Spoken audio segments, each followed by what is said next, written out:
Guys, today we're going to talk about ransomware in depth. All right, so let's start.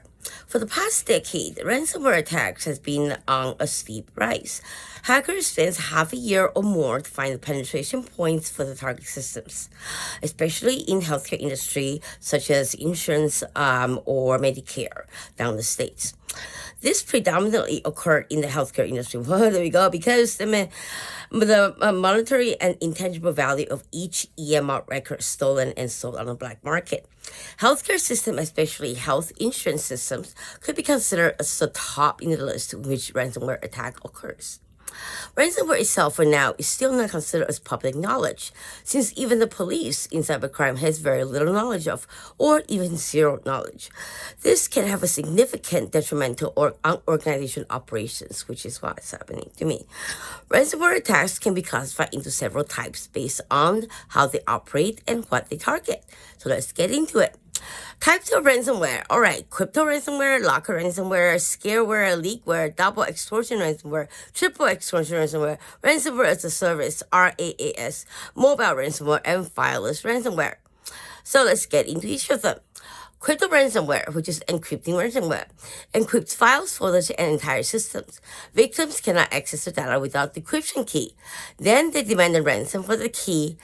However, these hackers, do you really think that they're not going to have a backup copy or already sold it on the black market before you pay for the decryption key? Right? I mean, this is common knowledge. Like, just think about it. You know, it would be stupid for hackers not to have a backup copy of something they stole. Locker ransomware locks users out of the devices or operating systems. That, me too. Files maybe remain intact, but the device become unusable. I have that on YouTube video if you guys want to see what they did to my phones. A ransom note appears on the lock screen. Yep. Scareware displays fake warning claiming the system is infected. I did that already. I had that already, and I knew it was actually pretending to be Apple. And I recorded the whole conversation, and I played it to the Apple's senior advisor. And yeah, so he was kind of like laughing because I was leading them on to get more information so Apple doesn't get attacked. All right, doxware threatens to publish sensitive or confidential data useless unless a ransom is paid. Often targets organizations holding valuable customer or business information. Next is double extortion ransomware. It encrypts the data and steals copies of it. Well, duh. Attackers demand payment, obviously, for decryption key and to prevent data leakage, which is bullshit. Common in attacks against business and government agencies as well as in healthcare. Triple extortion ransomware uses double extortion tactics plus additional pressure, such as attacking customers or partners, or personal attack like what they're doing to me, launching disputed denial of service attacks, and threatening public exposure.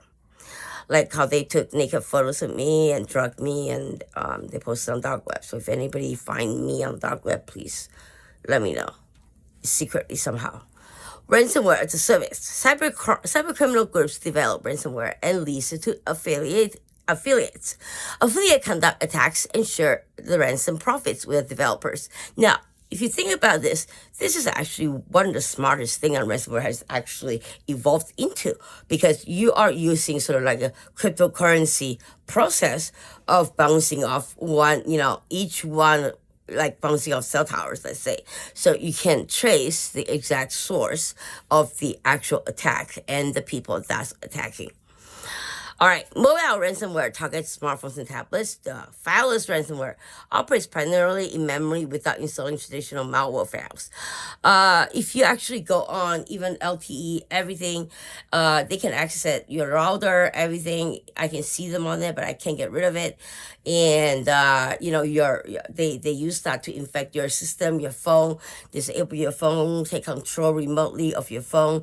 And these are iPhones we're talking about, which should not be hacked that easily. And they've just been doing this to me for a very long time. So, common attack vectors. Ransomware is often delivered through phishing emails, malicious attachments, compromised websites. Oh yeah, they also do it from the printer memory. So if you obviously you can try to clear the printer memory, on a daily basis, whatever. But if they get their hands on it, they're gonna, have your personal information, legal information, medical information, financial information, whatever you're using. So infected downloads and USB devices I talked about. So we're gonna conclude now. It's in 2026. Double extortion ransomware is one of the most common and damaging forms used against organizations, and I can guarantee that the triple ransomware with the additional encryption thing is going to take over. In addition to adding, maybe combining different types of ransomware attacks, and bouncing it off each other or whatever it is, and that's going to prevent them from getting found out. So there we go. Thank you.